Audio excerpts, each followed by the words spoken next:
is Travis Rice, the 29-year-old out of Jackson Hole, Wyoming. He is the creator, the mastermind behind Red Bull Supernatural. Todd, is there any other backcountry rider that is better than Travis Rice?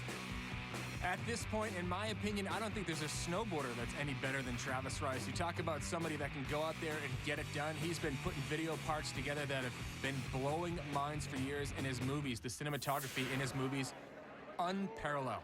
So here we go, Travis Rice on his first run of 2 at Supernatural. Travis Rice, arguably the best terrain snowboarder on the planet right now. This is the course that he designed, but you know what? He has to ride it just like everyone else does. Big frontside 360 off that little pinnacle right there, straight into a method air off that hip. Travis is carrying some serious speed down this course. Travis Rice on his first run of 2 with a lot of heat, and he gets inverted and lands it. And Todd, that has been the most interesting thing so far through that very tricky top section. Travis Rice handling the heat. Wow, Travis threw a huge laid-out backflip up there, and he's riding this course to the best of his ability here.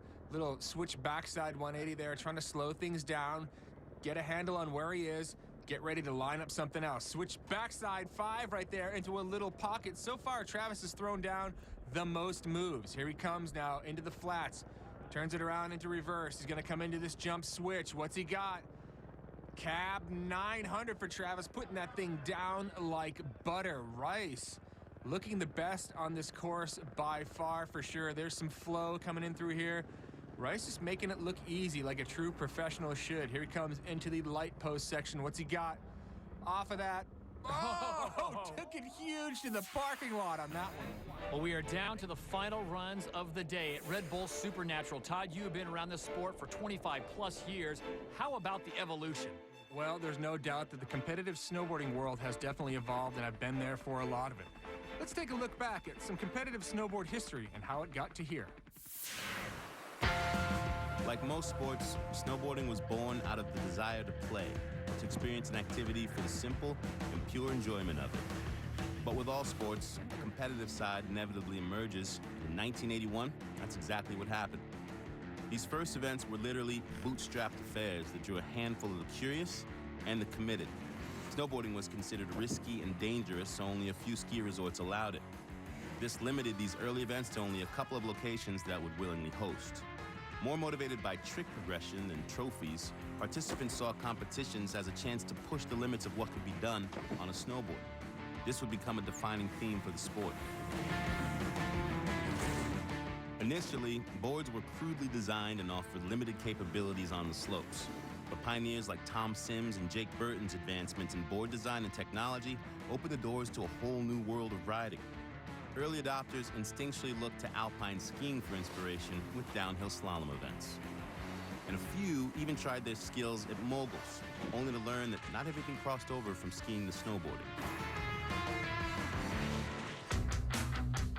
But on the West Coast, the freestyle side of the sport was brewing, and snowboarding was more an extension of surfing and skateboarding. Courses mimicked the features you would find in a skateboard park, not on a ski slope, with half pipes and jumps or kickers becoming a favorite amongst West Coasters. As the 80s pushed on, snowboarding attracted corporate sponsors and contests spawned the first generation of the big-name pros. As the competition scene took off, another brand of riders was looking to make their tracks not on the podium, but in the powder. With a thirst for untracked lines and first descents, these big mountain riders, as they came to be known, teamed up with filmmakers. Snowboard filmmaking was born. Big mountain riding experts like Tom Burt and others were blowing minds and beating odds as they descended the most treacherous slopes on the planet.